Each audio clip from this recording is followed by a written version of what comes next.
Hello, is anybody there?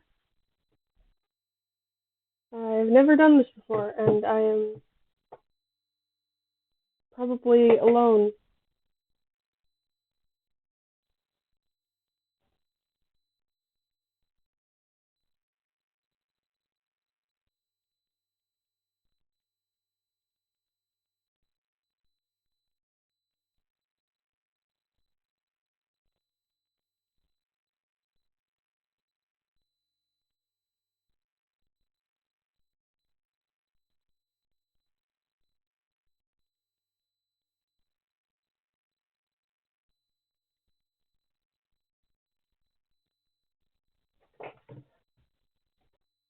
Ooh, do we have someone here now? I love it when there are other humans. Sorry, that probably sounds weird. Um, Hello, cheese stick. I'm going to be reading in at some point, but I figure more than just one person might show up. But hello, I hope everything is going well for you, wherever you are. What am I doing? That's a good question, actually. That's a good question. What is any of us doing? Let me just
So, how's everyone's day going? Am I too loud?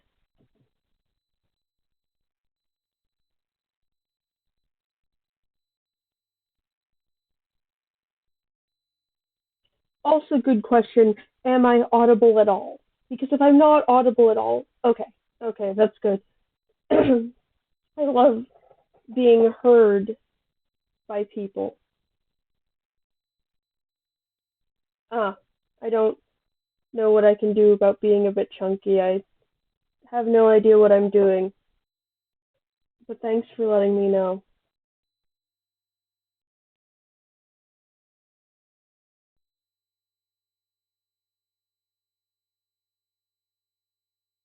We love being all right. I don't know if I'll get anyone else to show up here. Is me just sitting here, potentially an exercise in futility? Sure. Let me get to like the actual the fancy setup because I made a setup, guys. I have a setup here. Look at it. Look, it's so amazing.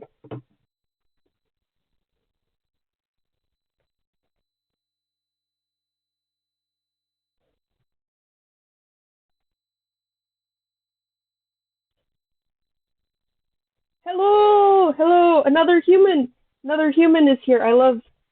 Well, I mean, the image on screen would indicate that I'm a troll. So, hello, fellow person who may or may not be a human. Um, could be a human, could be a troll. Don't know. It's good to see that there's actually people here. Yeah, but yeah, I were you yeah were duality's downfall. Were you one of the people who was like when Chris was reading AU? I think I remembered seeing you there. Somewhat, if memory serves. Sweet. So I'm gonna try and I mean I enjoyed those streams. I'm gonna try doing that myself, just like found some content, listened to the content, loved it. I'm copying it because it was a great idea, clearly.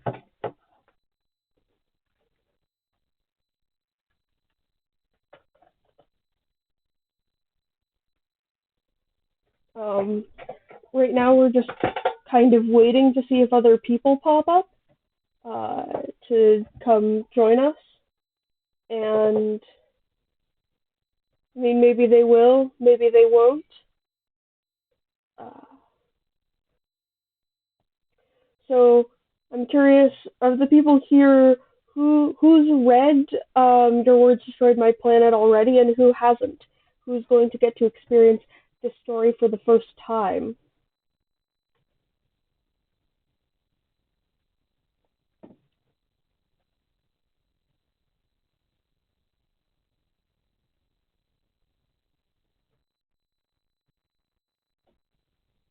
Okay, neat. We have some people who have and some people who haven't. Um,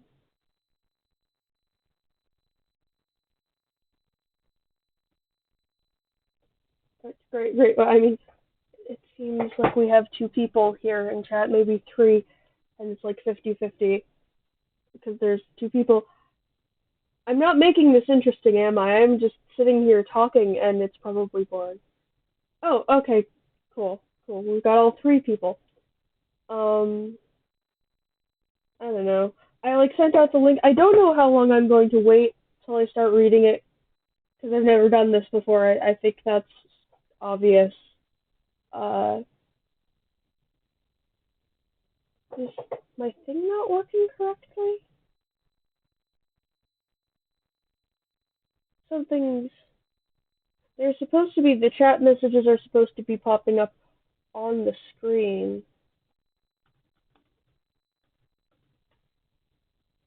I mean, mine popped up. Are the other ones popping up? No clue, honestly. Have they been popping up?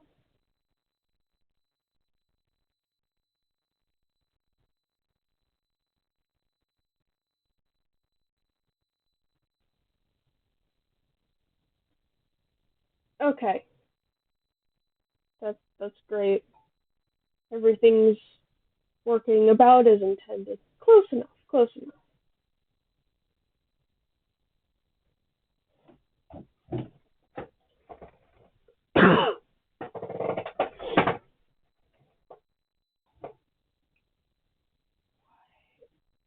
Wait, I just let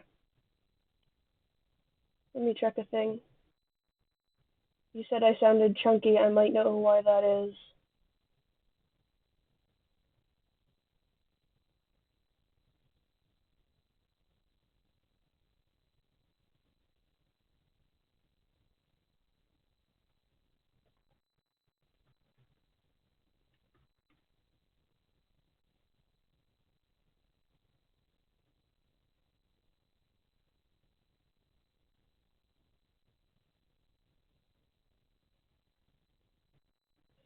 question, I did a thing. Do I sound clearer or less clear now? Also, yeah, duality's downfall. I assume that I can change it. I don't know how.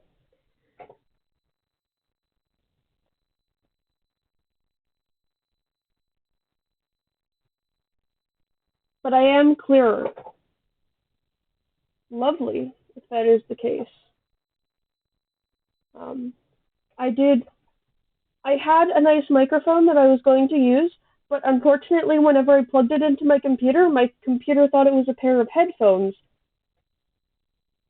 You can't record sound with something if your computer thinks it's a pair of headphones. So we're not doing that.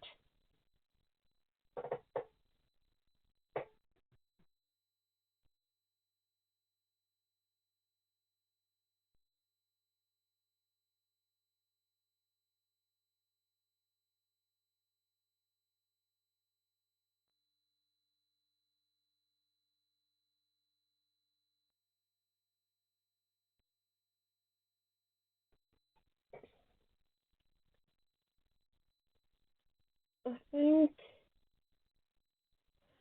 I mean, do you guys just want to try reading the thing, and people who aren't here can look at the VOD because I'll post the VOD on YouTube. That sound good? We ready to go read some fan fiction?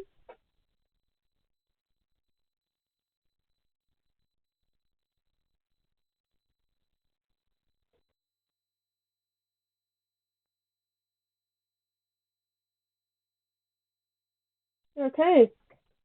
I see a Fern chat, so let's try doing this thing. We're going to be reading, some of you are familiar with it, Your Words Destroyed My Planet. It's really long. We're only reading one chapter today, maybe two if I get really into doing this.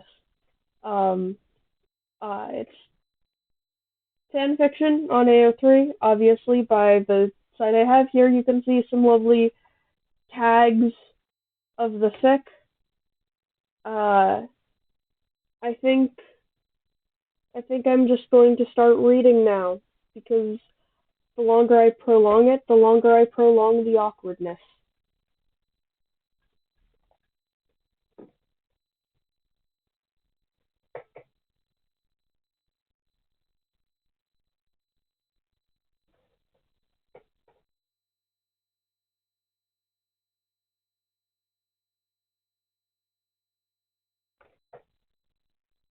Well, actually, let me check one thing.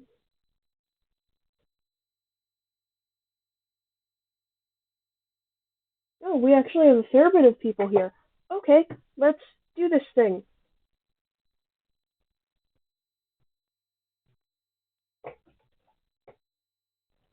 Summary. After a while of being post-apocalyptic, people just eventually have relationship drama and, space pirates and the ever-present threat of death. Normal young adult things. Alternatively, a vague meditation on why relationships end and why obsessing over things isn't a great idea. Chapter 1. Don't Speak. 2020 fucking sucked. This is both this is both a true fact and a statement that managed to be less controversial than water is wet. As 2020 drew to a close, records of social media show that people were making predictions of what 2021 might bring, because surely anything to top 2020 would have to be extreme. All of this, of course, was done in jest, a mutual way of relieving stress through humor. As the next year rolled in, things continued more or less as they were, and of course everyone on Earth had a lot to deal with, so it took a little time to notice. Though, if you consult old star charts and data from various space agencies, the earliest date that any of this could have been picked up was the 1st of January 2021. On that date, Gliese 876d, a super-Earth exoplanet orbiting a red dwarf star 15 light-years away from Earth should have passed by its sun. The planet had been discovered in 2005, and the majority of what could be discovered about the planet at the current level of technology had already been discovered. As such, Gliese 876d was not being closely watched, and it took what astrophysics would grudgingly admit to being way too fucking long to realize that Gliese 876d had not, in fact, passed before its star. The moment this was discovered, many investigations were held. Was this a malfunction of equipment, interference from something else, or perhaps data error? Scientific agencies across the world quietly talked to each other, and none of them had seen Gliese 876d cross its star. Planets don't simply evaporate for no reason, and the orbit of this particular super-Earth was perfectly stable. There was no debris field to suggest that something had come and obliterated it. It was simply gone. The star in question had 4 planets to its name, and Gliese Gliese 876c had a blessedly short trip about Gliese 876 itself. Its year was a mere 30 days long. Scientists waited with interest and waited and waited. The day that Gliese 876c should have crossed its star and been observable came and went without it ever being observed. The planets were going missing. The news was met with confusion and horror from the general public. Also, because people are people with memes. Shit, and here I felt bad for losing my blank. NASA lost a whole damn planet. That sort of thing. More and more stars were surveyed, and more planets designated missing. It was revealed 2 key pieces of information. Firstly, that planets were going missing. No destruction or rubble remains. They are simply gone. Secondly, whatever was causing this was coming closer. At the rate this phenomenon was moving, Earth had 15 years before it, too, would be gone. It was widely agreed upon that 2020 could get fucked, but 2021 deserved to be taken out back and shot.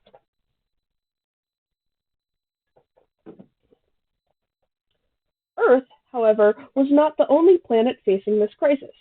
And while Earth was struggling to suddenly invent feasible space travel for as many people as possible, another species already had that covered. Unfortunately, trolls as a species had been spacefaring for a great deal of time and are very confident about knowing how space works, and thus devote little to no energy into scientifically investigating it. The first trolls to hear about the force that erases planets is one very puzzled report from a small, long-range ship scouting for resources. There were reports stated that planets that should be there weren't, and could the Empire please advise? Said report was disregarded, and it took many months and several disciplinary complaints before it became apparent that the ship was no more either. More important, people in the Alternian military put the disappearance of that first ship down to helmsman error, or perhaps space debris colliding with the ship. A quarter sweep later, another ship made a similar report, and this ship vanished mid-call to the fleet to which it belonged. The troll species finally uncovered the same disappearance problems that the humans had hastily gathered their young from Alternia. The troll species finally uncovered the same disappearance that the humans had, and hastily gathered their young from Alternia, along with the mother grub and all that entails. That was a hard sentence. Several sweeps after the evacuation, Alternia vanishes, and the trolls, now forced to be entirely nomadic, set themselves to the task of running from whatever force is sweeping the universe. There are plenty of stories about how humans pulled together, changed their societal structure to be able to produce enough ships to launch everyone into space. There are plenty of notable tales there, including a billionaire's private ship packed with other hyper-wealthy individuals which crashed into a car in space and promptly exploded. There are also plenty of papers, movies, and books about how the two species met, how they were able to communicate as humans broadcast their words into space. It might be fascinating to look at how the two species met, their cultures merging, languages changing, and both uniting to save themselves as they ran from their encroaching end. But this isn't that story. This story begins several generations on from that date the humans left Earth, and it begins with a wedding. The story itself picks up at the year 2000, 2107. This would be a different number if people were still using Alternian sweeps and Perigese, but no one does. That numbering system was one of the first casualties of the human-troll hybrid culture and lingers only anachronistically in language. Specifically, our story begins on one particular ship soaring through space, avoiding the wave of destruction, but even more specifically than that, in an office piled up with computer parts. We could even narrow this down to one person in particular. Your name is Solux Captor, and you are done with people. This is nothing new, not for you personally, or even for you today. You lean over the open husk top and grimace. It doesn't look good, to say the least. Solux? No, you say back immediately as you're digging your drawer for a screwdriver. But I didn't even ask you anything yet, your coworker whines. I know the tone of voice. You want something, so no, you tell him. Ah, a screwdriver. No, wait, wrong head. You toss it back in the drawer and rummage again. The sounds of slightly squeaky wheels from Hal's computer chair fills the air as he scoots over to you. He leans back on his chair and gives you an overdramatically sad look. You didn't even listen to what I wanted, he pouts. So you admit that you want something, you snort, and locate your screwdriver finally. All right, you got me. I wanted to ask you something, but it's important, and I'm not trying to palm off work onto you, Hal says, holding his hands up in surrender. You eye him suspiciously and start unscrewing one corner of the husk top you have in front of you. You have to put a little pressure on it. The battery inside the case has popped and expanded so much that it bursts one corner of the case open, so getting the rest open without breaking anything is tough. Here's the thing. I wanted to ask you something important. Will you be my date? Hal asks. Your screwdriver skids clean off the screw in your shock, and you stare at Hal as the whole screw pops out and pings off the wall behind you somewhere. That looks bad, Hal remarks casually and leans over to eye the inside of the husk top. Forget the husk top, you... Just, Hal, you know I'm a radiant mate spread. I can't think you're propositioning me in any other quadrant. You've never been known to be anything close to pale with me. I don't have a kinesis for you to middle leaf for, and we don't hate each other, so what the fuck? You say in a rush. Hal leans his elbow on your desk and grins at you, all sly and conniving. See, I don't have your agreement, but I do have your attention, he all but purrs. I'm going to stab you with this screwdriver, you warn him. Okay. Let me start at the beginning. Now, I know that you're listening to me. You know how Dirk's getting married next week? Hal says a little more seriously. Yeah? You frown. You don't really know Dirk, but you've met him in passing before when the other Striders have been around. Right. Well, no. So it's about the guest list, you see, or the groom's party, whatever. Point is, Roxy's got Sarava as her date. Rose is taking Kanaya, Day is bringing Jade, or, well, she'd be there anyway because she's Jake's sister, so of course she's there. Then June's got Terezi as her +1, and Jake's taking Branya. Hal lists off. And that has anything to do with me how, you ask? Well, listen, I might have said that I have a +1 to bring and said that I was dating someone too, and I don't have a date still. And would you be my date? Hal asks hopefully. So you're asking me, so it's a symmetry thing when everyone's lined up? You just needed a friend to go with you, then you should have opened that instead of being audio clickbait, you grumble and move back to the husk tub.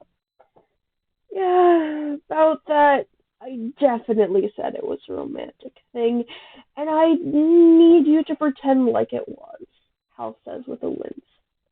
I've been with Aradia since I was 13. You think I'm going to go toss almost 10 years of happy and stable mateship down the load dapper for your flat ass? You scoff and go back to unscrewing the husk top. Hal sighs and fidgets in his chair for a moment before talking again, his voice a little quieter. Look, man, I don't actually want to date you. No, wait, that's Hal. Look, man, I don't actually want to date you. We're friends, and no offense, but I'm just not into you like that, even though you're the only person who works in this department that I can stand. But Hal hesitates and stalls for time by tidying up your desk a little until you whack him on the knuckles with your screwdriver. I've never dated anyone. I used to like Jaga too, not that I still do or anything, but all the others have someone to bring. They're all happy and in love or whatever, and it's just a big deal, and I didn't want to go all by myself. Just pretend to be dating me for one evening. I'm not actually trying to get between you and Arati, I swear. I just don't want. Paul trails off into silence. You take the final screw out and sigh. When you look over at Hal, he seems genuinely despondent. He really is more. He really is more just a work friend. It started that way, but you do like him. He puts up with your shit when you're acting like a complete asshole, and he can give as good as he gets. He's the only other genuinely competent person that you work with, and he doesn't feel the need to chatter constantly, which means you can both focus, and when you do talk, it's because you want to. You play games to you play games together sometimes, grab dinner after work occasionally. It's nice. You don't want to date him, though. I get why you don't want to go alone, but no, you say kindly but firmly. I thought you might say that, Hall says with a deep breath and shifts to take something out of his back pocket. You watch as Hal slides a small handmade book across the desk. It's a little smaller than palm-sized and clearly stapled together in the middle. On the front in clear letters reads IOU. Out of sheer morbid curiosity, you open the book and feel your eyebrows raise as you start to read the slips inside. Hal Strider will tell whatever lies Solok's captor wants to the higher-ups. Hal Strider will cover one holiday shift for Solok's captor. Hal Strider will deal with any face-to-face clients for a month. Hal Strider will admit that Solok's captor won the game of Mortal Kombat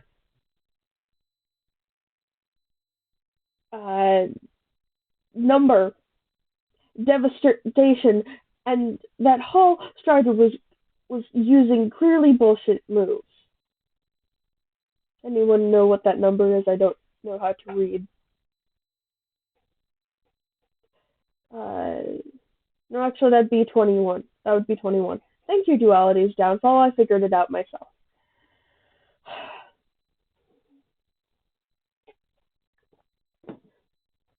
Your eyebrows raise at that one. That's been a point of contention for over a year, and both of you have insisted that you are the real winner.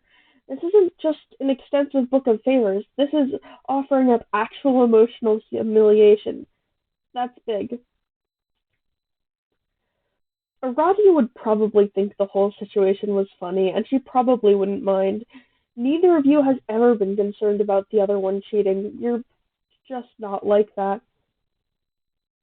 I wouldn't cheat on Aradia, you point out. I said I'm not asking you to. I don't want you to either, Hal insists. No, What I mean is that no one else is going to believe that I would either, so there's no point in asking me as a romantic date. I'll go as your friend, but no one is going to buy that I'd cheat on AA by showing up to a public event with you as your date. I know, but they need to buy it. You can just say that you broke up, that we started dating, and then afterwards you could say you didn't work out because neither of us are really into each other and you just got back with a Roddy. Like I was your rebound or something. Hal says desperately. Literally, no one would buy that, you tell him flatly. So lie convincingly. So look, I am literally begging you here. Please, I really don't want to show up alone. I don't care if you think it's stupid, but it really matters to me. Please, please. Hall begs, literally begs with his hands clasped together and everything. You look at your friend's desperate expression and at the book of IOUs. Aradia would probably think that this whole thing is funny as hell. Alright, I'll lie, but I'm telling you, no one's going to buy it. You say with a shrug and cover the book of IOUs with your hand so you can't take it back. As long as you try, then the rest is my problem. Chip, thank you so much. I owe you so bad, Hall says in relief. You absolutely do. Now, you pause and rip one IOU in particular and flick it at his face. Admit you lost. I need to blow my nose real quick. 1 second.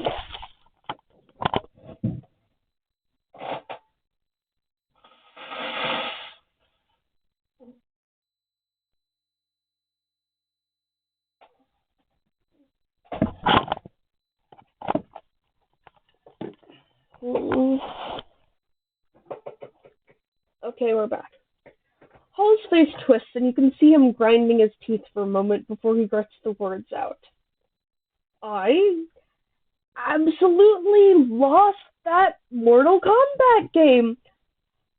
My moves were cheap little bitch moves, and you're the better player and won fair and square. It really looks like it hurts to say, and you love it. Oh, this is going to be so good. You snicker and put the book in your pocket so you can look through it properly later. Hall grumbles and squeaks his way back to his side of the room on his badly maintained chair, but he thanks you all the same on the way. When your shift finally ends, you make a detour down to the nearest retail area and pick up a few things. Shower gel, instant coffee, that kind of thing. You share an app with Aradia for anything you need to get for your hive, and check them off since she doesn't seem to have added anything to it. You take the train back to your residential block. The train is mostly full of people on the same shift as you heading back to their own hives, but there are a few people from earlier shifts who are clearly going to dinner, kids on their way back from school. It's not so packed on the train that you have to stand, but you've been sitting down all day, so it's good to have a change. You tap your hand to the scanner outside of your hive and the door opens. Hey, I'm home, you call out as you step inside. You hang your jacket on the hook by the door, and then spot that you've got sauce on it somehow, so you grudgingly take it off again and toss it towards your open west block door. You peer around the corner and see that your desk is empty, and Aradia isn't on the sofa with her husk top, and you can't hear the shower going either. Aradia, you call once more, and pull the instant coffee from your bag and toss it to the side by your mini fridge and sink. Going into your respite block, you find that she's not there either. Not that it's hard to look since the block is big enough for your double bed. One nightstand has just enough room to move around and still hit your shins on the bed every time. The ablution block is likewise empty. She must not be home yet. You shrug and sit down at your desk. You shoot Karkat a message, but it auto-responds that he's on shift right now, so you won't hold your breath on a speedy reply. With nothing better to do, you boot up the latest game that you've fixated on and kill most of your night with that. When it becomes clear that Aradia won't be home for dinner, you order in for yourself, then eat it, and still kick ass at your game at the same time. Aradia wakes you when she finally climbs into bed. She gives you a quiet apology about where she was, but you're too tired to hear it, so you just pull her closer and curl up around your back and go back to sleep. You only remember to tell her about the hall thing when you're on the train to work next morning. Shit, well, this isn't really a conversation you want to have over Trollian, so you'll talk to her next time. The next time is another night when her work overruns. This this time after after that, you and Hal are on late for 3 days in a row. So whenever you get home, Aradia is asleep. It just keeps happening that you're never both awake or awake enough to have the conversation. And it's only on the day of the wedding that you realize you never told her about what's happening. You're partway through buttoning up your one nice shirt when that particular realization hits. You curse at yourself, but even though this is a dumb as shit favor, you can't bail on Hal an hour before you're meant to be there. You're just going to have to leave her a message. With that decided, you hurriedly put on your shoes, straighten your tie, and grab your jacket. You've only got the one suit, the one that you got for Aradia's graduation.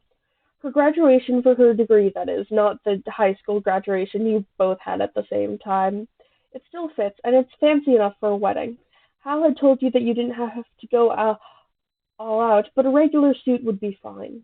You check yourself over in the mirror, brush your hair one last time, and hurry out to catch the train.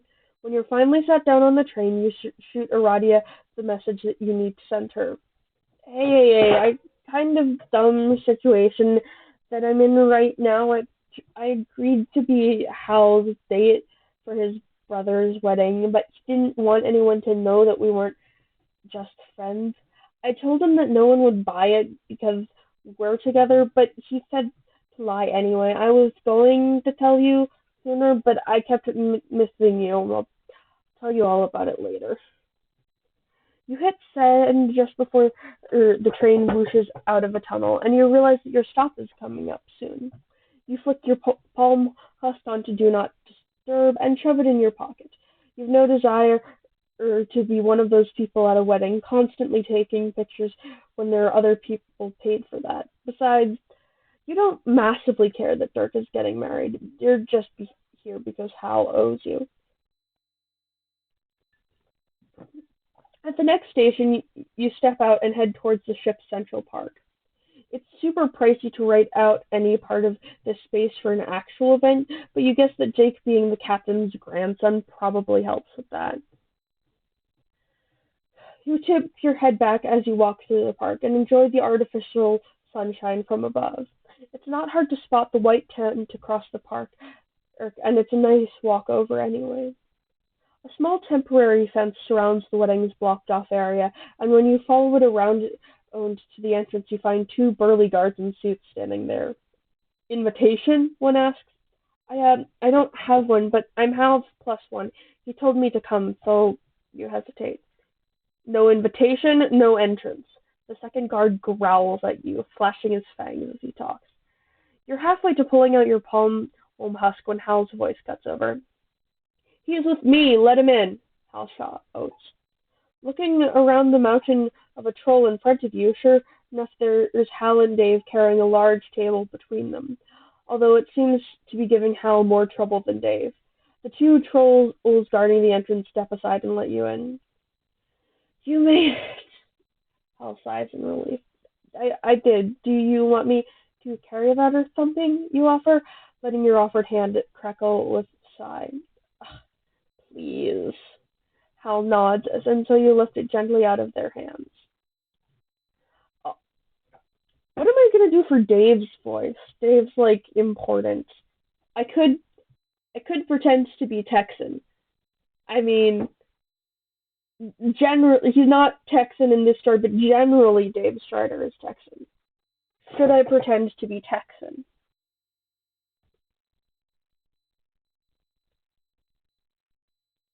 Does no one have any opinions on this? Uh, I mean, if no one has any opinions, I will pretend to be Texan. It is an inevitable part of me doing this. You're just gonna have to accept it. And now I've forgotten how to do that. Is the problem? Okay. Um,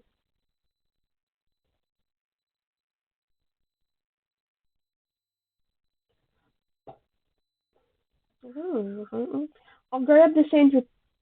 What was that? I'll grab the centerpiece. He says before Dirk flips 8 times of shit. Meet you up out back. Dave says quickly and rushes off. Everything okay? You ask. It's a wedding, so no. Last minute changes to shit. There's apparently too many tables in there for when the ceremony happens, so we're moving them outside, and then we've got to put the centerpieces and drinks on them for the other guests when they get here, which should be now, so come on. Let me show you where it goes, Hal says in a rush and drags you off around the back of the tent. With Hal's direction, you set up the table where it needs to go and help hurriedly ferrying things back and forth. You have help, though. It turns out that Sarava is here, too. They work in electrical engineering, so you have some contact with them through work. You get people's stupid IT problems, but sometimes their problems are because something has gone awry in their area of the ship, and Sarava, although wildly unmotivated, does actually do a good job when they do work, and you're on decent terms with them. Also, it turns out they're dating Hal's sister Roxy, which you didn't know. Or maybe you have been told, but just cared so little that you didn't remember. That's happened before. When did that happen? You ask it curiously as a distant Hal drags a table around the corner and indicates that you should pick it up. A couple of years ago, we'd get high and play. A couple of years ago, we'd get high and play video games together. Also, I set up her whole streaming deal. It's nice, chill. Sarava nods lazily. I didn't know. Cool. You nod. It's funny, you don't really know Hal's siblings all that well. You know the ones that are your age better. Dave, Dave, Rose, and June. But the ones that are Hal's age, not so much. You know of them, obviously, and you've seen them at plenty of social things where the Striders and Egberts are present, but it's not like you hang out with them. It's a big ship, after all.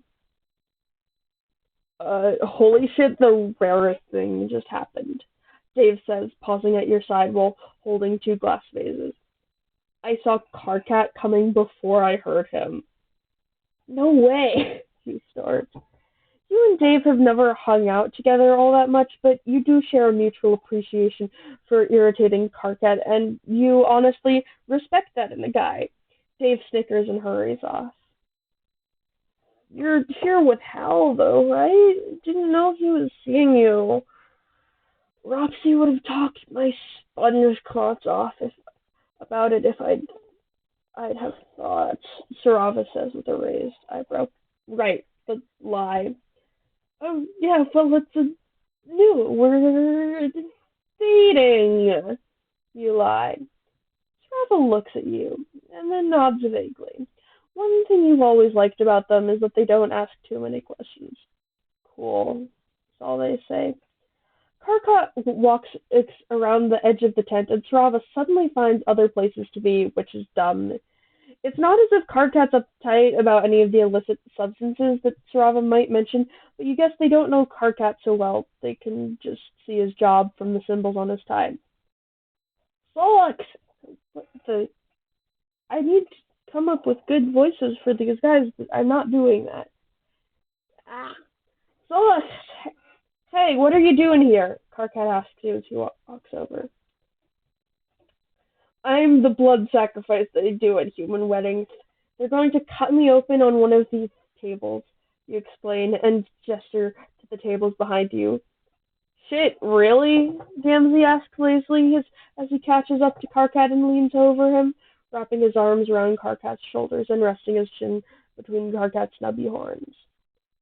You meet Gamzee's gaze, and the same look passes between the two of you as it has done thousands of times before. You don't like him, and he doesn't like you. He thinks you want to steal Karkat from him, and you think he doesn't deserve Karkat. No, not really. Humans don't do blood sacrifices, Karkat says, oblivious to the frosty air between you and Gamzee.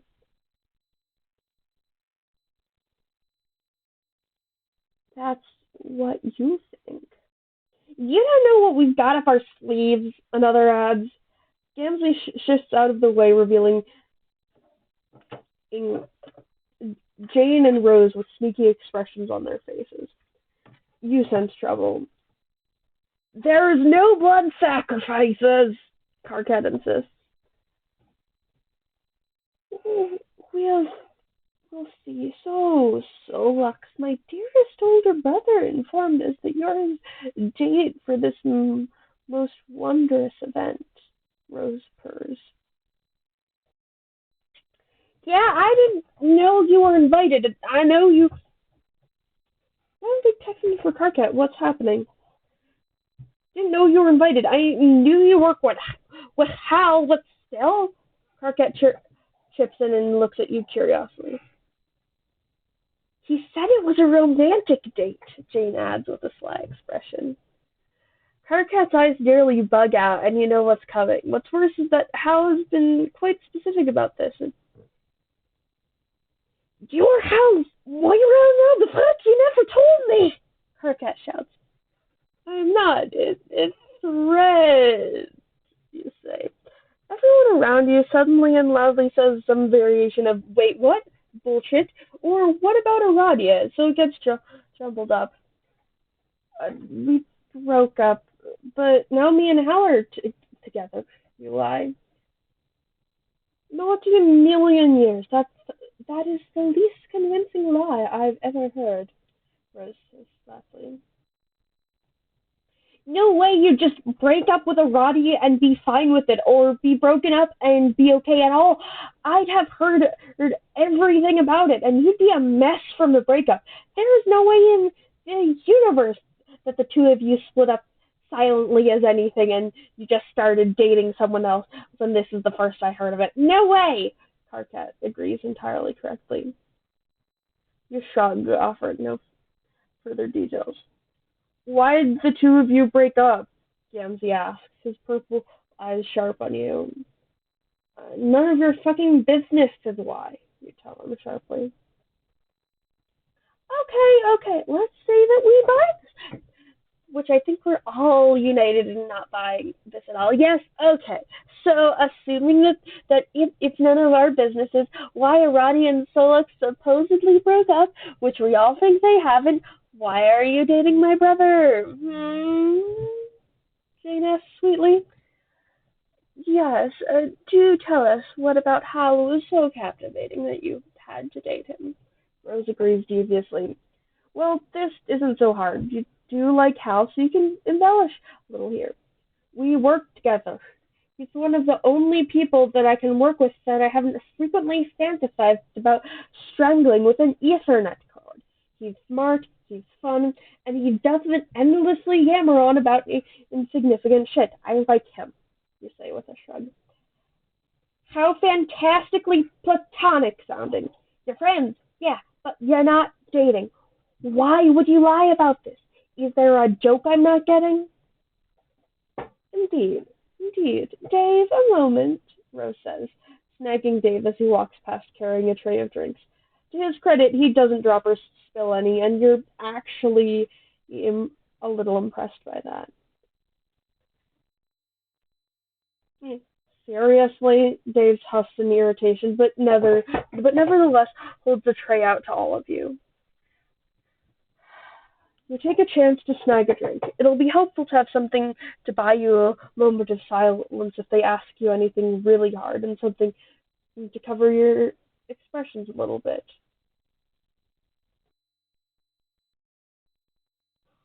When was the last time you saw Aradia? Rose asked Dave. Yesterday, when we were doing drills. Why? Dave asks. Apparently quickly. She and Solux are broken up. Do you know this? Did she seem upset when you saw her? Rose asks him, and Dave looks at you in wide-eyed shock. What? What? No, she was fine when I saw her. When did this happen? Dave gasped. You're not going to tell everyone you were cheating on Aradia with Hal, but you also need it to be recent or else people will ask questions. You wish you knew how long it had been since Hal started claiming he was seeing someone, but you oh so smartly didn't ask. Like a week ago. Wait, no, too soon. More like two, actually. Closer to two. Dave's red and black eyes narrow on you, and you know they're just cybernetic and that they can't actually see right through you, but it doesn't feel that way. Hoofy shit, I've seen Radia loads since then. She's been fine. Girl might be cool, but she's not made of ice. She'd have told us if you two broke up. You two have been together longer than me and Jade. No way. Dave says, and hands his now mostly empty tray off to Jane and pulls his palm husk out and starts typing. Shit, here's hoping Aradia's up for playing wrong. There's no way, Karkat says in the silence. The more interesting question is why would Solux go with a lie this obvious, and why would Hal go along with it? Rose wonders all while Dave keeps typing away and pausing and then typing. Hal didn't have a date before and then he did. That mystery person, remember? Jane points out. This is a lot. This is a lot to go for. This is a lot to. This is a lot to go to for that. And why would Solux care enough to do this? Rose asks and eyes you. Dave shoves his palm husk away and looks at you suspiciously. What'd she say? Karkat asks, though clearly everyone wants to know too, including you. That they sort of drifted apart, and she guesses it's over, which I guess explains why she wasn't weird about it during work. Maybe. Dave says, clearly not fully bought into Aradia's clever lie. No way. Karkat growls and takes his own palm husk. Maybe we should ask Hal about this, get more details, Jane suggests. We've kind of got a wedding to deal with, Dave reminds her. Oh, is dark enough fuss? Jane asks with the ones. Of course. Rox and Hal are trying with him, but, plus Jade calming Jake down, everyone's is freaking out, Dave sighs. I guess I blew it. No. I guess you blew it, Gamzee drawls, and you realize he's reading Karkat's palm husk as he leans over him. Karkat must be asking Aradia the same thing as Dave was. Shut it, he snapped.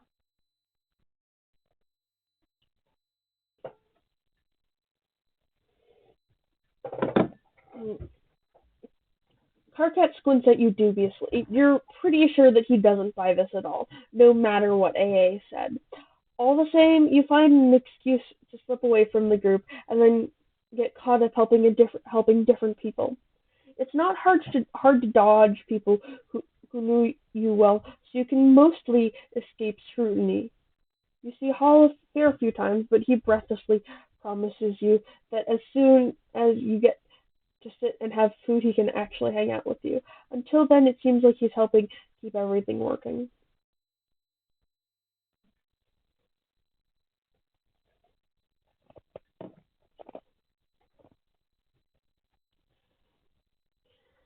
The wedding is interesting. You know that Hal's first language is Spanish, same with all of the Striders, but you've almost never heard them speak it.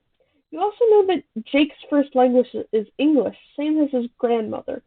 The language the two actually share is Alturian, so the whole ceremony is conducted in that. You're not sure what area this wedding is traditional to. You're not sure exactly where the Strider's family is from ancestrally, and their adoptive Egbert family is Chinese. You don't recall where the captain's family was from either, so it's all pretty fascinating to you. The vows are essentially making a binding legal agreement that this will be a permanent and exclusive mateship, and that there's all sorts of talk about sticking together through adversity and such. Karkat cries because of course he does. The two humans swap rings and kiss, and all get to applaud. There's more drinks and photographs outside then. You can't help but notice that the only drinks you've managed to snag so far are non-alcoholic, but you've not got much time to look for anything else as you're busy trying to avoid everyone as much as you can. Real quick, I need to take another sneeze break. How's the story all going so far? What do you think of it?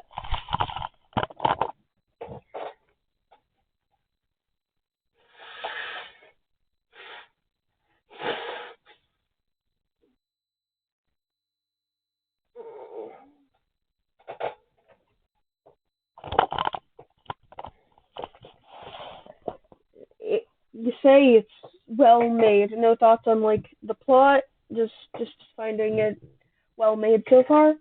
Okay, I suppose that we shall just continue.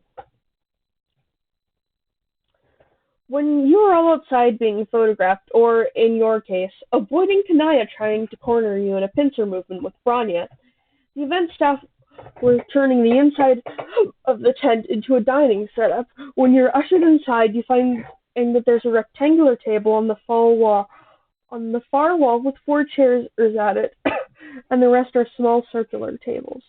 Your table happens to be you, Hal, Rose, and Kanaya, Karkat and Gamsey, and lastly Jane and Branya. You know, four couples. That's definitely what you and Hal are. You can avoid conversation for now, it seems, because you think there's supposed to be speeches now. Waiters are passing out glasses of bubbly drinks, but you can tell that it's not alcoholic the moment you sniff it. How come none of the drinks have alcohol? You ask quietly. None of us drink. We didn't want alcohol at the wedding. Surely you'd know that if you were dating Hal, Rose says slyly. Oh yeah, Rose, I love going out to bars all the time and definitely take Solix with me. I love that just as much as talking about our family's history with alcohol.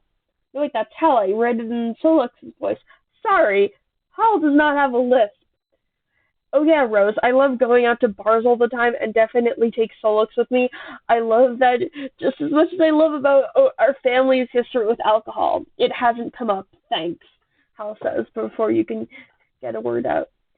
You didn't know that there was some issue with booze in their family, and Rose is right that if you were actually with Hal, you probably would, but you guess Hal's just spinning that your thing with him is new.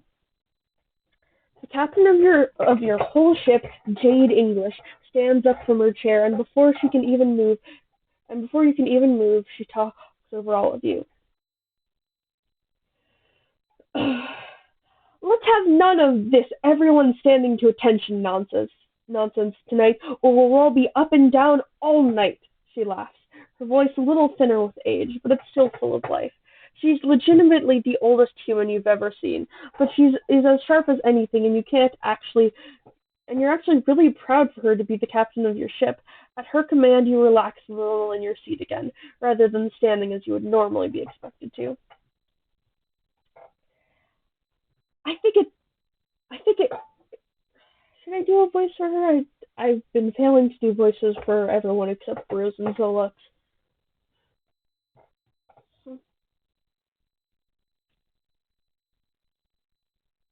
I think it goes without saying that I've always been very fond of my grandchildren, but I try not to be blind to their flaws either.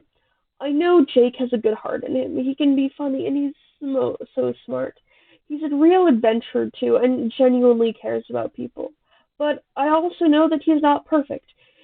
He can be tough to deal with sometimes. When he met Dirk and the two of them got together, I was worried that they might not be the right fit, and it's not perfect the whole time. But I've watched these two young men grow up together and grow as people. Dirk is a lovely young man, industrious, smart, and sometimes a pain in the backside. The captain cackles, and now both Dirk and Jake are red faced as they look up at her from the left. But, and this is the thing, loving someone isn't always about loving them at their best. It's easy to love the best version of someone. What you really want is when someone is at their most pig-headed stubborn, or when they do all of the things that drive you nuts, and when all that's going, you can still look at them and love them. I've seen both of these young men go through that and grow, so I couldn't be more confident that the two of them are going to be happy together for a long time. So to both of you, congratulations. And to Dirk, I want to welcome you to the family. The captain raises her glass, and everyone around you who does the same, as you all join in into her toast at the now very red-faced couple. Am I talking too fast? When the applause dies down, Mr. Egbert stands up and smiles at the two grooms. Thank you so much for your kind words, Captain, and thank you to everyone for being here for this wonderful celebration. I can only echo your words about how wonderful our boys are and how good they are for each other. Jake is a charming young man. He has grown immensely since the nervous young boy he was when I first met him. Mr. Egbert laughed. I wasn't that young or that nervous. Jake protests with a laugh, though the look on Dirk's face makes you think that he very much was. I, I am also glad to have Jake as part of my family now. I must, however, apologize for the rest of our audience for this next part.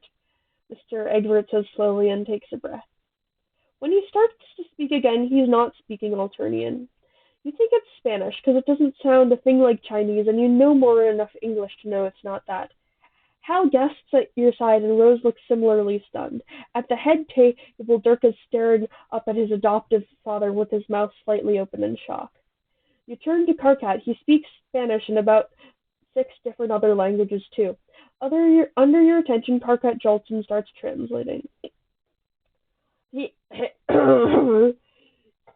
he says that he learned Spanish for this, Dirk's that Dirk's grown so much from who he was when he adopted him, and that he's proud of who he is, that he loves him, and he is no well and was no will always be family.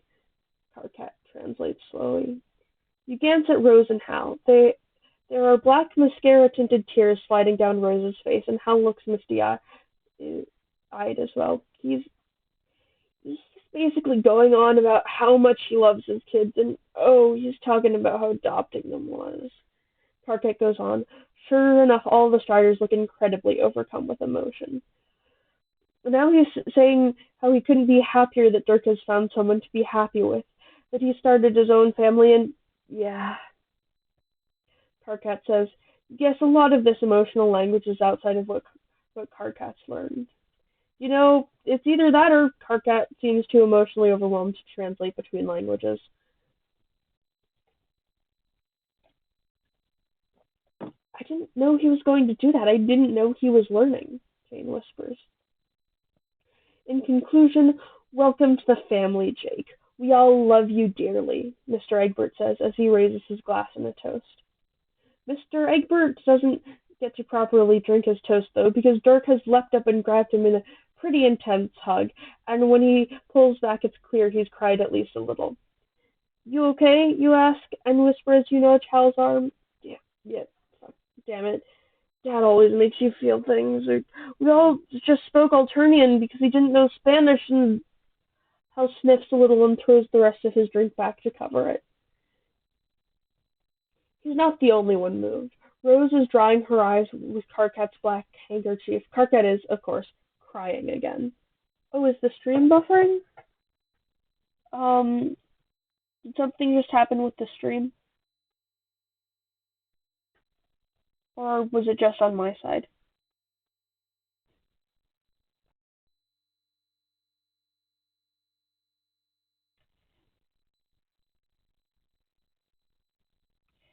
I'm going to assume it's okay. Let me know if it's not.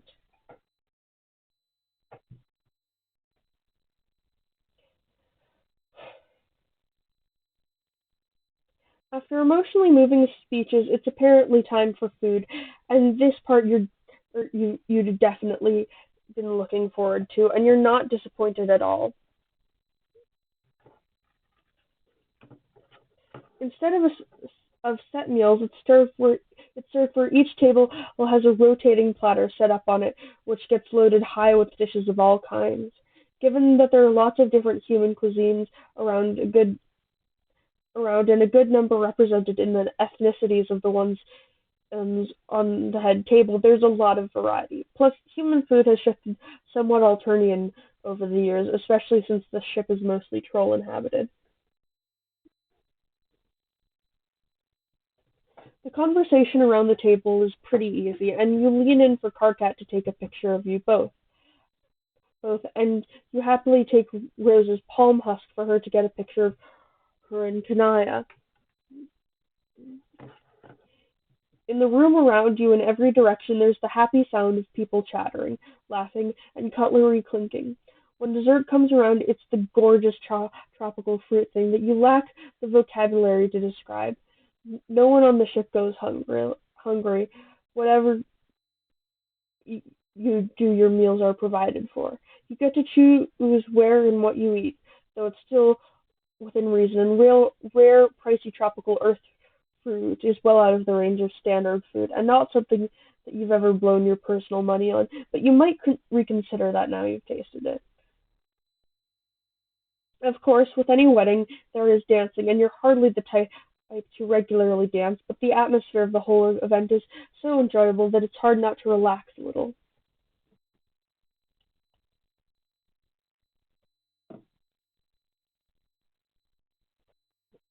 Hey, I just wanted to say thanks for coming along and everything, Paul says softly as he hands you a glass of something non-alcoholic, but very good nonetheless. It's it's cool. You only remember, but it's actually a pretty fun night, so I'm not complaining. You smile and clink your glass to his. You look over the dance floor and see Jade leading Dave in some elaborate but probably made up dance. Nothing like the graceful, coordinated steps of Rose and Kanaya. Well, good. This thing took so much planning, it had better be good. Al snorts. You smile into your glass, but catch movement out of the corner of your eye. You can just see Dirk and Jake walking towards you through the crowd. Don't look, but newlyweds incoming, you murmur into your glass. You agreed to pretend for Hal, so you're going to do your best at least. Giving him a heads up that you have potentially scrutinizing company coming up is the least you can do. Understanding flicks over Hal's face, and he starts talking like you were in mid-conversation. I mean, I know it was a lot since this is all so new, but I'm really glad I got to take you to this, even if the timing was off. Other people's opinions are their problem, you say just as casually. Hello, hello, you two. It is good. It's good to see you, Jake says loudly and cheerfully as he walks up to you. You both look over like you hadn't seen them coming, and though Jake seems perfectly delighted to talk to you, it's pretty obviously that Dirk is carefully observing you and Hal. Congratulations, or whatever the customary thing to say is. I've not been to a wedding before, so I'm not sure. You say, oh, well, thank you. Sorry. We wanted to come over and say thank you for coming, and thank you, of course, to Hal for how much work he put into this whole shebang. Jake beams. He's a lot broader than he looks to be at first. It's not like Equius, who's the decency to be tall and broad in a way that you can't help but notice. No, Jake's body looks quite normal until you spot just how different the cut of his jacket is to yours, how his sleeves are wider to accommodate for his far stronger arms. His tie is pinned to his formal shirt underneath, and like yours, he has all of his badges on it. The crest of your ship is emblazoned on his tie pin that silver edges below that silver stars edge a circle, indicator of all the professions that require leaving the ship, and inside is a closed fist in front of the backdrop of a planet. He's a sailor, specifically a heavy core one. His rank and spoken language are details below the main symbol, but you're not interested in that. It's funny. The only person with his job you know is Gamzee, which is precisely why he's been invited. He and Jake work together. When you think of the kind of people who have that job, Jake isn't really what you picture. It's not like you know the guy, but he doesn't seem like the type. Thanks for being cool with me bringing Sola, 'cause I know it was pretty late, but we were just talking about how you thought this was cool, right? Hal says, glancing your way. Definitely, I'm glad I could come along, you say, without having to lie. It's a nice party with a lot of your friends here. Well, we're very glad to have you. We're going to do the cake cutting thing in a little bit, but we wanted to make sure that we got around to everyone to say thank you for coming, just in case we miss you later. Jake smiles warmly.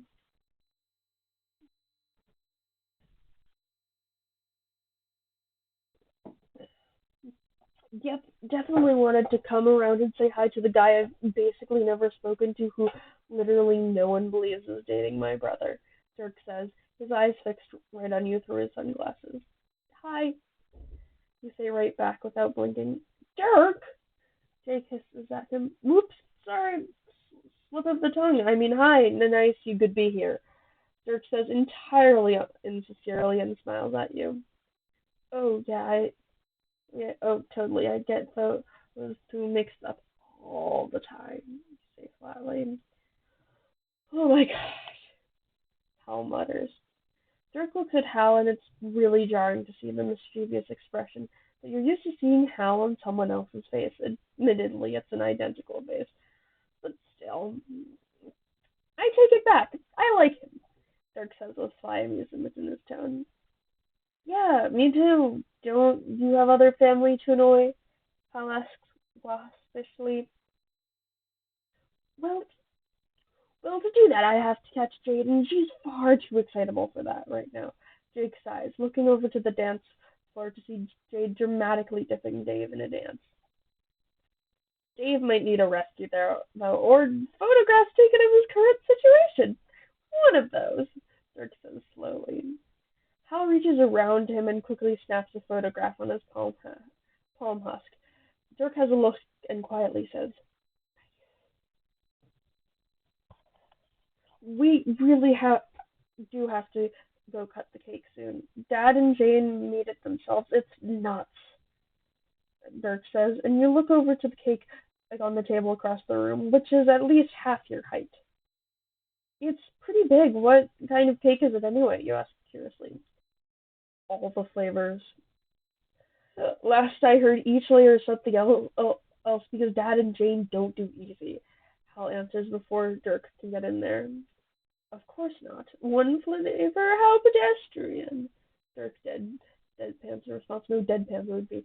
Of course not. One flavor? How pedestrian. Dirk deadpans in response. I've changed my mind. My condolences for signing up for this in stereo forever. You tell Jake with a pointed look at Hal and Dirk. Like you have, you mean? Dirk asks flatly. One, you're married. It's not the same. And two, hey, Hal says and shoves you at the end of that. Still, you fail to consider that they're all alike to one degree or of another. I've been doomed for a long time, my friend. You'll be doomed with me. There is no escape, Jake says with a sage nod. You give Hal a look. You have to work with him all the time. Even though you're only pretending to be dating him, which you never actually would, you still like his presence. You're okay with being doomed that much. Point taken, you nod. All right, come on. You said you wanted to thank Gamzee for coming, so I'd rather get that over with, Dirk says with a sigh. Oh, he's really not that bad, Jake tuts. After a quick wave heads off after a quick wave heads off towards Gamzee and Carquette. He definitely is, you mutter into your glass. Hey, do you want to dance? Hal asks cautiously. You're only here as his friend. This is also a party to fuck it, right? Yeah, sure, you nod. I'm setting down your now empty glass on the side.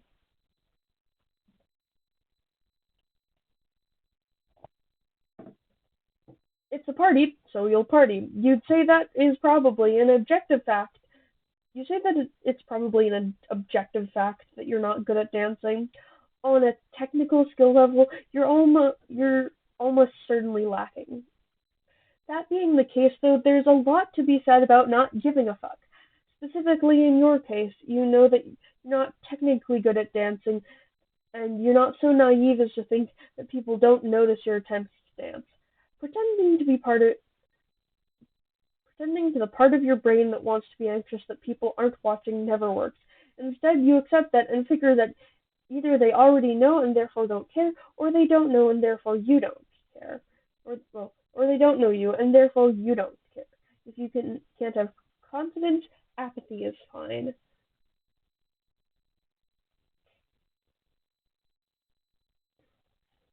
Rose decides that she wants to cut in at one point and dance with Hal, or possibly interrogate him. Definitely interrogate him, actually. You're not so naive as to think Kanaya isn't doing the same with you. I spoke to Aradia, Kanaya says smoothly as she twirls you around. I bet. You sigh, but you let her pull you back all the same.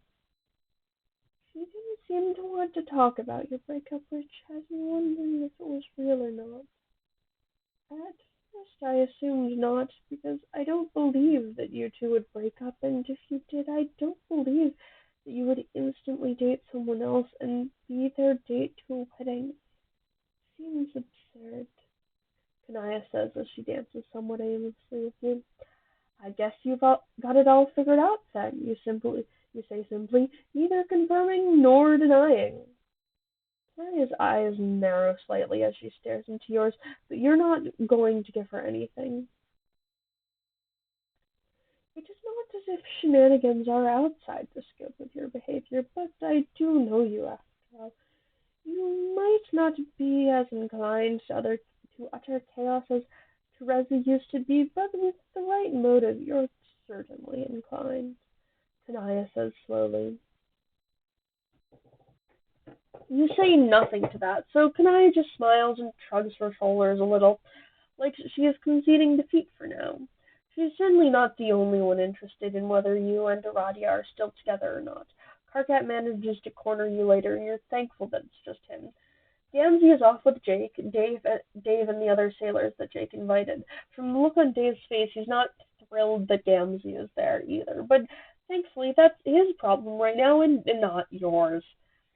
Alright, alright, listen, if this is some weird bit, oh, I don't know, I bet someone else, I bet with someone else, then that's fine. I swear I won't tell anyone. But not knowing is driving me crazy. Are you and Aradia broken up or not?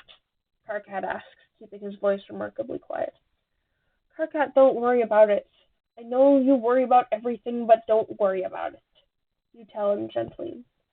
Karkat scowls up at you, all short irritation and glare that gets to you even through his thick eyebrows, even though his thick eyebrows are furrowed as can possibly be in both irritation and skepticism. No, because I am worried. Look, here's how I feel. Either you and Aradia aren't broken up, and this is some weird joke or bet that I don't know about, and you've got her to go along with it. That is possible, but I don't know why you'd do that. Not that I need to know, or that you even need to tell me why. I'm fully versed in your indiscreetable fuckery. So if that's that, you only have to tell me, and I'll just let it go and be puzzled by myself until whatever this is plays out. The second option is that you and Aradia really are broken up. That's terrifying, because I know you wouldn't be okay if that happened. So the fact that you're here looking like you're okay, he says, but you interrupt, means you that you don't need to worry either, right? So it's great. Don't stress about it, you sighed. Now, fuckface, listen. If Aradia and you broke up, you'd be in bits. You'd be a wreck. And if you weren't acting like that, it's because the trauma of losing her has made you snap, and this is some kind of post-breakup psychotic break, which I absolutely do need to know about. Karkat hisses at you. Shit, you hadn't thought he could get himself this worried about you, but Karkat has no limits on what he'll freak out about, and you should have known that by now. I'm not having a mental breakdown. don't need to worry. I'm telling you that I'm here at 12 dates, same as I'm telling everyone else, you say carefully. Karkat's eyes scan your face suspiciously for a few seconds, and he nods slowly. All right, so it's a bet or a joke or something, which could mean that you can't admit it because you do generally like keeping your word. Okay, fine. You're still a deeply frustrating person who drives me nuts, but I'm glad you're not losing your mind at least. Karkat says with a slow sigh of someone trying to remember to meditately breathe or something. Good, you nod. Besides, if you've lost your mind, it'll take ages to find. It's so slow. Karkat says slyly, giving you a sidelong look and a smug little grin. Asshole, you snort and elbow him. Wanna dance? Karkat asks after a moment. I don't know, is your lesser half gonna rip my limbs off if I dance with you? You ask flatly and look in Gamzee's direction. I don't need my Moira's permission for anything, much less a dance with my best friend, Karkat says, bristling at the accusation. The urge to ask Karkat if Gamzee knows that is pretty strong. Truth be told, it doesn't get you anywhere. It doesn't make Gamzee back off, and it just frustrates or upsets Karkat. You can't stand Gamzee, but he's no good for Karkat, and he's an unstable asshole. Admittedly, you're an unstable asshole, but you're realistically only going to be a danger to yourself at your very worst. Something you can't say for Gamzee. Gamzee hates you because he thinks that you're trying to steal Karkat from him, which isn't true. It is true that you have and pretty much have always had feelings for Karkat, which Karkat is aware of too. But your feelings for him are a reddish, palish mush, and you couldn't get into anything with him without cheating on Aradia, which you won't do. Karkat doesn't do quadrants anywhere, so you're shit out of luck there, even if Aradia wasn't in the picture, which she is. So even the most hypothetical situation, you still wouldn't break up Gamzee and Karkat because he's a grown-ass adult who can make his own decisions, and even though for some mind-boggling reason he decided to be with Gamzee, you still respect that choice. You don't like it, but you're not someone who gets about. You don't tell Karkat to break up with Gamzee because that's stepping over a line and it's disrespectful to who he is. At the same time, he knows your feelings and thoughts on the matter of him and Gamzee and on the two of them together. Gamzee can't tell him to stop being around you because actively trying to control Karkat Karkat is both not something Karkat would be happy about, but would also probably make Karkat wake up and realize that he can do better, which leaves you and Gamzee at a stalemate of mutual platonic hatred, but also both stuck around each other because of Karkat. He is going to hate you dancing with Karkat, but you don't care. You let Karkat drag you off to the dance floor and proceed to genuinely have a good time. People take pictures which you're happy to be in, but again, you don't need to take your own photos. They'll be up on social media before you know it. And you get to just exist and enjoy yourself without worrying about framing or how stuff looks. You eat wedding cake, actually managing to get a little of several different flavors. You get coffee cake, lemon cake, and something that is so chocolatey that just thinking about it is enough to make your teeth ache.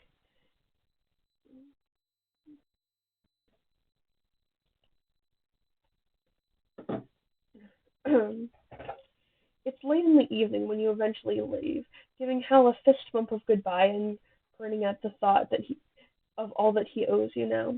You stroll through the park happily, and when you're waiting for the train to come, you finally take your palm husk out and check it. You've got a bunch of new tags and photos that have pinged into your inbox, and your work inbox sits there illuminated. But like hell, are you opening that? You thumb out of your mail and open Trollian.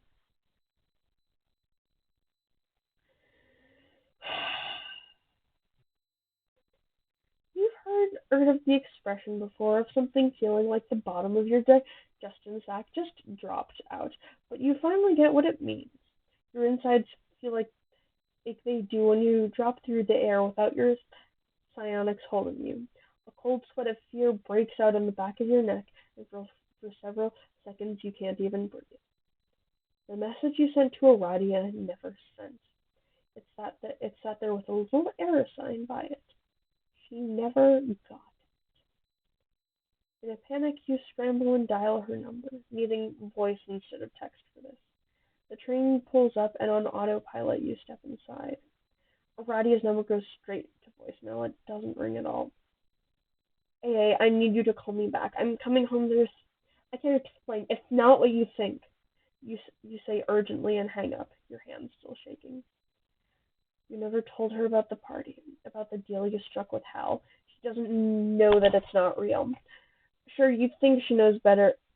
She knows you better than to think you'd cheat on her, but a whole evening of people messaging and calling her about it would be enough to make anyone doubt you. It feels forever until you get to your stop and you restrain yourself from trolling her. If her number is going right to voicemail, then she's is likely not looking at her palm husk at all. Besides which, at this point you need to see her. She needs to see the sincerity in your face and hear it in your voice that you didn't mean this, how how it must look. You sprint from the train into your hive cluster and impatiently ride the elevator up to your floor. In a rush, you scramble to your door and stumble inside. Your hive isn't big. It's bigger than a single unit because it's two of you living there, but you've just got the main area. Your small respite block, ablution block, and a small office space. You step through the doors, and it's no more than in two wide paces to get to Aradia on the lounge plank. Not that you take those steps. Instead, you stand there staring at her from the doorway as she stares back at you from the lounge plank. I I sent you a message about it, but it never got through. Hal needed a date. He said he wanted me to pretend it was red. I gave me how to use. It was just a dumb thing that wasn't real. I meant to tell you sooner, but I kept forgetting and we kept missing each other, and I thought you knew it wasn't real, you say, in a rush, stumbling and tripping over your words. Aradia looks up at you with wide, rust-colored eyes. The two of you on each side of the main area of your block. You're breathing hard from running here, and she's totally still. Oh, Aradia says quietly. I'd never cheat on you, you insist, and step into the room. That makes a lot of sense. I thought that was it, and you've just broken up with me. Aradia says, with quiet relief in her tone. You're not looking at her, though. You're looking at the TV. It's on. The TV is showing some TV show that she's been into lately.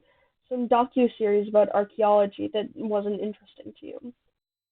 There's that on the TV, and she's got the remains of a stir-fry from one of the places across the way. This isn't emotional food. If she'd do, that'd be a huge bowl of ramen with everything in it, and a pint of ice cream. She'd be watching Indiana Jones for the millionth time. This is a normal evening. She's not mad at you. She's not everything. She's not anything. Arati is fine. Wait, did you know? You're slowly looking up at her again. No, I thought that it's fine. It doesn't matter now. It makes far more sense that you were doing something for a friend. Aradia nods and gets up to grab her food. She pauses and offers some to you. As she stands, you see that she has her tablet with work on it. It's still lit up. I need to take a quick break to get more water. I'm going to put you guys on my starting soon screen, and I shall be right back. Feel free to say what you think of the story so far in the chat, because I'd be interested to see your thoughts. Have a lovely discussion, you little online people in my phone.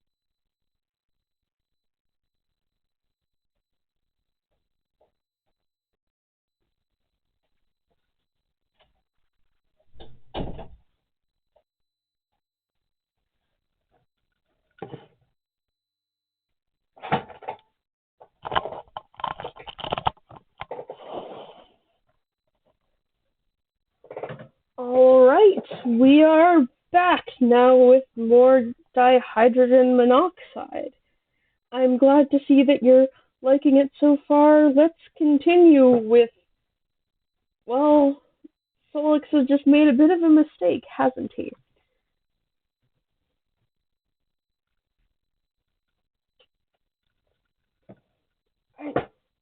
I don't want noodles. Hold on. You didn't know that this was a favor I was doing for Hal? You thought, what?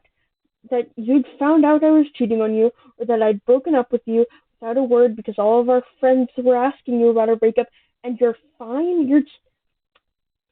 All this is normal, you say in disbelief, waving into the room around you.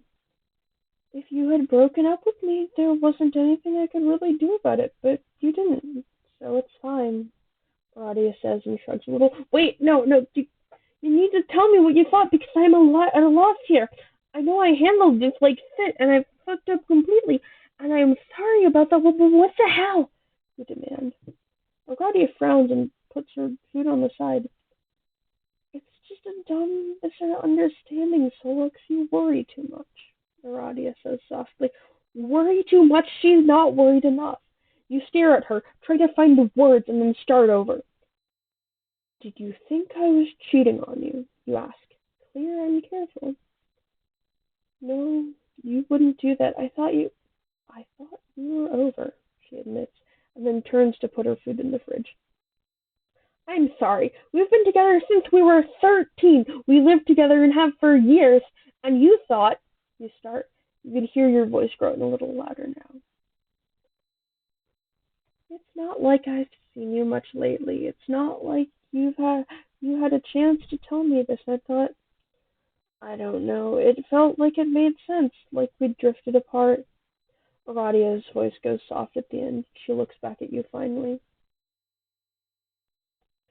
And you gesture to the normal evening that's all around you. You just thought that was fine and went on as normal. Totally fine. But it was a misunderstanding, and I'm relieved. It's just a dumb mistake, really. Roddy insists.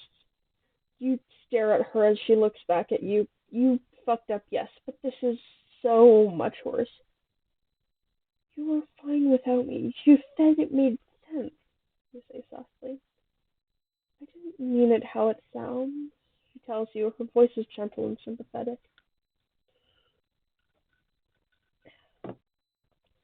Nothing really bothers Aradia. That's one of the reasons why you like her so much. She's got a resilience and her big picture view that you wish you had. You think sponge chemistry hates you sometimes, and having Aradia as this guide for how to pass through the universe unscathed was always great.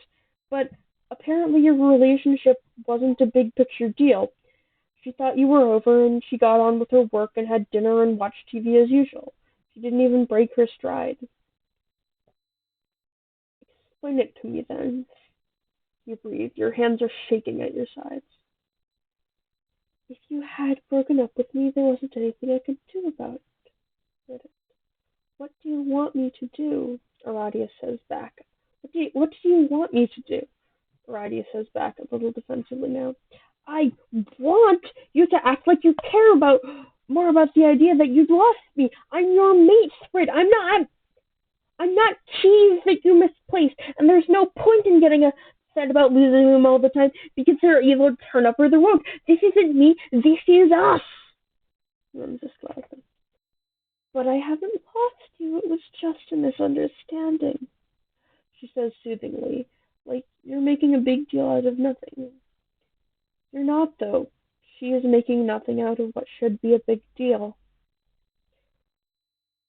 It's not a misunderstanding. Not now. It's over for me now. I don't know what it was for you, but maybe you can let me know at some point because clearly you don't actually care. You tell her.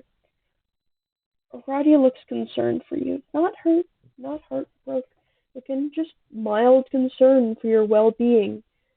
You can't do this. You can't. I need to. You can't get out all of the words, so you just step into your respite block. Bedside table, meds, lanyard. Charger.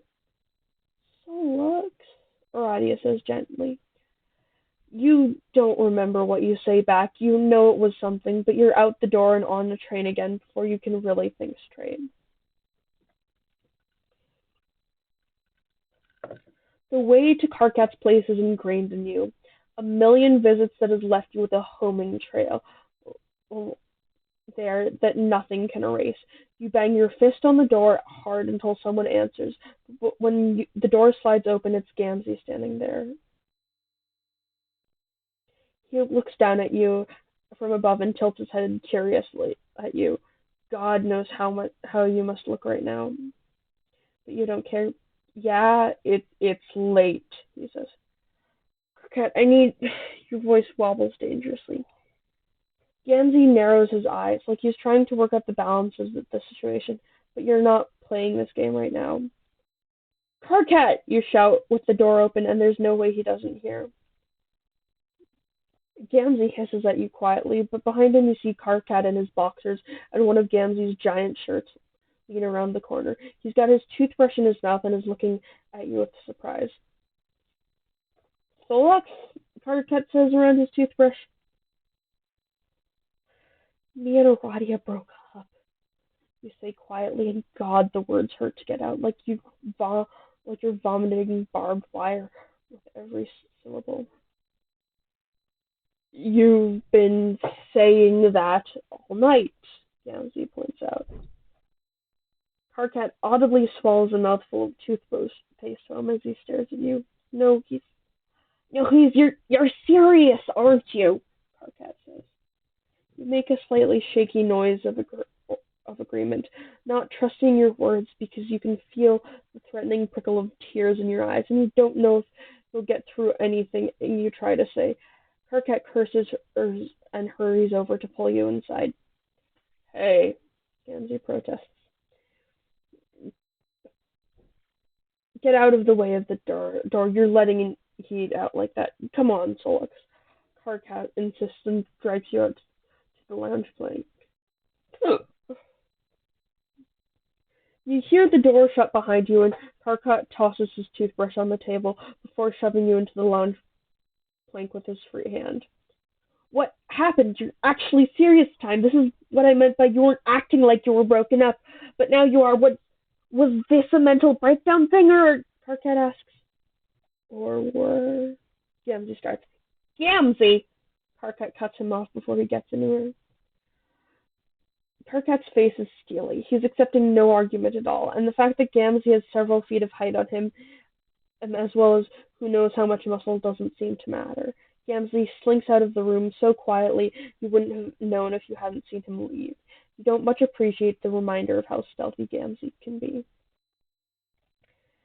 Hal wanted a date, didn't want to be friends, just didn't want his siblings to think that he was single. I said no one would buy it, but you gesture helplessly. I didn't get to tell AA. I missed her and forgot about it. Then I left her a message on Trollian, but the train, and she didn't get it, but you're on picking up speed. Whoa, slow. Did you tell her this was all for show or not? Karkat stopped you, his hands on your shoulder. I sent her a message on the way here on Trollian. She didn't get it. I must have sent it in that blank patch of signal on the train. And people kept bitching about that maintenance never seems to fix. I should have known better. I should have checked, but I didn't. And I didn't look at it again until I was nearly home. And I thought that we were over, and that she thought we were over, and that I was dating Hal. You tell him. So that's. What did she say? Karkat says, his face a picture of her horror. Nothing. She was fine with it. She thought that I ditched her for Hall, that I was legitimately ready for him, that we were over, but I just not bothered to tell her. She went on and with her evening like nothing was wrong, like I was. Tell me I'm not overreacting here, you demand. Karkat stares at you with his mouth slightly open. His eyes are wide and he seems to form the shape of a few words without managing to actually vocalize anything. It takes him several tries to manage to speak. She acted completely normal, and it wasn't just some front. She was putting on to pretend that she wasn't hurt by the whole situation. Yes, no, it was just like she'd misplaced her keys and then found them again. I've seen her more concerned about misplacing her palm husk than me apparently dating someone else. You tell him, and your breath hitches a little there, like you might cry, but it's all too much right now for you to let that out. Karkat lets out a long breath and leans back on the arm of the lounge plank. His eyes are wide with horror, and he shakes his head. That's fucked up. You're not overreacting at all. That's heartbreaking, Karkat says, and at his words, tears start to spill down your face for the first time. You're not overacting. You're not taking this the wrong way, and it's not all in your head. Choking back a sob, you unlock your palm husk, and then after a brief look, you toss it at Karkat. She's not even called me or messaged me. She doesn't care, you say, your voice muffled through your jacket sleeves as you scrub your eyes. That's awful, Celeste. I'm so sorry. When did this even happen? You never said you two were having problems, and things seem to fine. I mean, you've been together longer than anyone I know, Karkat says. Almost 10 years, you mumble. The lounge plank creaks a little as Karkat shifts and pulls you into a hug. You squeeze him tight, your face buried in his shoulder. You never thought that this was going to happen, that you'd be coming to him because you and Arati were over. You thought the two of you were a forever thing. You pull back after a moment and sniff a bit. This always happens when you cry. Your sinuses decide to just say "fuck you," and that they're going to get in on this whole crying thing as well. You never thought you'd be crying over Radia like this. I don't know when it happened. You admit quietly. What's it been like lately? Karkat presses you. It's been fine. I mean, there's always fifth problems, but everyone has that. And we've not been avoiding each other or anything. She's not been spending more time with the rest of her work people than normal. She's just been fine, which means there's been like this for ages, and I was too stupid to notice. You say bitterly. You're not stupid. Karkat tells you softly as he slides his arm around you. Karkat has, on many occasions, called you stupid, but he does not really mean it. Not like this. Hell, you've called him worse. You're both assholes, but never when it actually matters. Are you two completely over, or do you want to try to salvage this? Karkat asks, but his tone suggests that you're past the point of trying and you agree. I can't come back from this. Can I stay here? You ask quietly. Of course. Have you got your medication and everything else? Karkat asks, and so you hold out the things you grabbed on your way out. Well, a toothbrush or clean clothes might have been an idea, but that's fine. I can pull some strings tomorrow and try and get you a new hive allocation, but it might take a bit even with that. We can get some more of your stuff when Arati is working. It's not like I can't go and check her schedule in the system. That's not why I have that power, but I'll take it. Karkat says with a nod.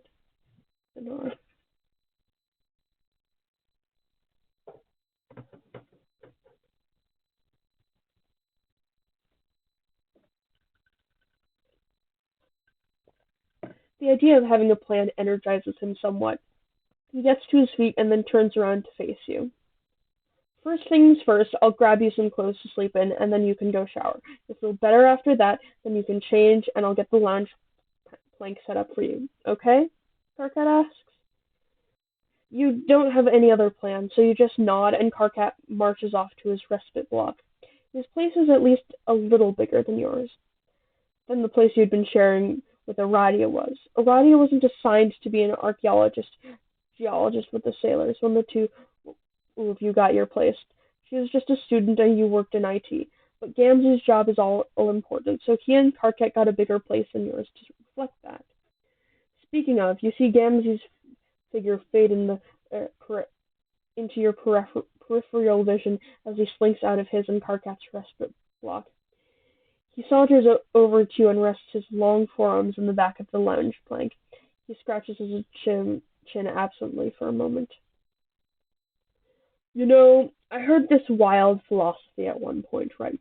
The idea that when you put it out into the wide old universe, you get back, he says lazily. I'm not in the mood for your kumbaya hoofbeat shit. Yes, I can. Nah, man. Like, you go around saying something is so it ends up that way. But I guess you know that, Gamzee says. The dark look in Gamzee's eyes and the real meaning behind his words set your blood on fire. You told people you and Aradia weren't together anymore, and now you're not. Like, this is your fault. What are you two talking about? Karkat asked suspiciously, coming back into the room with clothes in his arms. The power of positive thinking, bro. Telling him he just has to speak it, and it'll be. Yancy smiles at Karkat. That's nice, Gamzee, but this is a little beyond that. Solux, come on. Karkat jerks his head and you follow. It's not like you want to be near Gamzee. Karkat follows you into a small ablution block and sets the clothes he's loaning you onto the counter. He stops and looks at you with pity and determination set into his whole being. Listen, I know this must be indescribably awful, but you're going to get through this. I'll help however I can, all right? For now, get washed up and I'll have the lounge plank ready for you to sleep on, he tells you and nudges you towards the shower. You're too broken to resist, so you do as he says, stripping out of your formal wear as soon as you hear the door shut. Your shower is particularly joyless, and you spend several long minutes with your head pressed to the metal wall of the shower, with water dripping from your horns as you contemplate how your life suddenly went so wrong. Maybe you should overlook this. Roddy has always been very go with the flow. It doesn't mean that she doesn't care in her own way. You could go back there, tell her that you just needed to cool off and put your relationship back together. You press your fingers against your shut eyes and groan into your hands in dismay. You can't go back. Even if you did, you'd still know now that you weren't fully wanted or needed. It's not that you want Aradia to hurt, but you leaving so little impact on her is not something you can get over. It can't be that big of an ask to mean something to someone who's pitted you and been in a relationship with you for almost 10 years, right?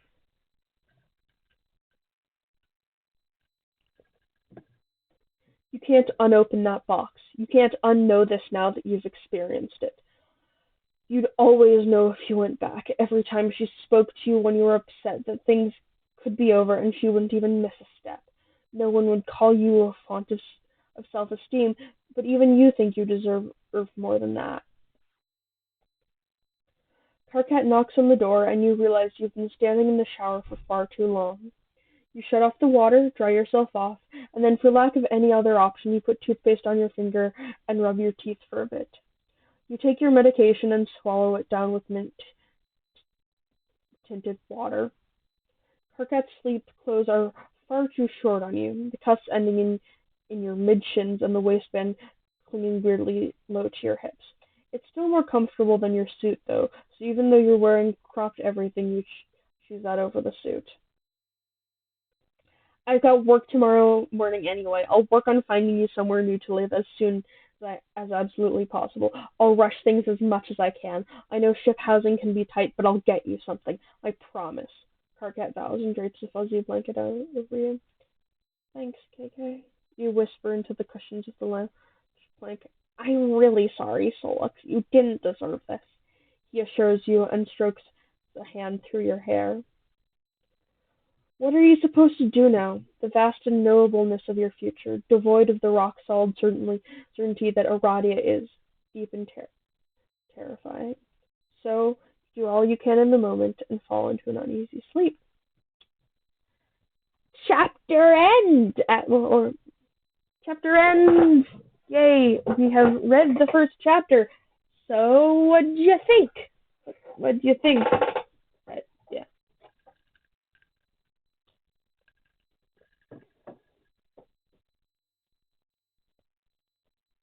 Just gonna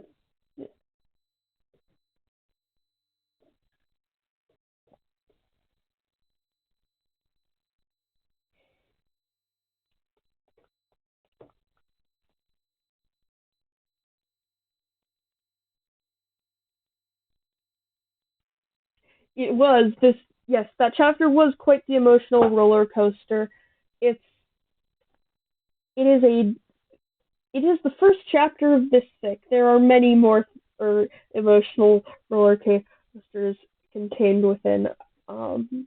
Yeah, that was fun. I'm considering whether I want to do the next chapter.